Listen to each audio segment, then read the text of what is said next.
నీ ప్రభు సమాధిలో లేడు, ఆయన సజీవుడిగా తిరిగి లేచాడు. ఈరోజు లోకంలో ఉన్న పరిస్థితులన్నీ నిన్ను బంధించినట్టుగా ఉంటాయి.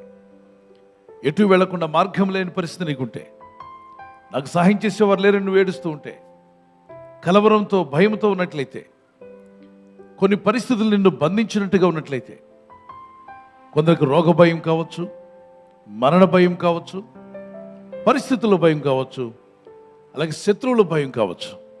ఇలాంటి భయాలు మీ చుట్టూ మిమ్మల్ని ఆవరించినప్పుడు మీరు ఎవరు లోపలికి రాకుండా మిమ్మల్ని మీరు ఒక సెల్లో బంధించుకున్నట్టుగా, డోర్లన్నీ వేసేసి లోపల బంధించుకున్నట్టుగా ఉన్నారా?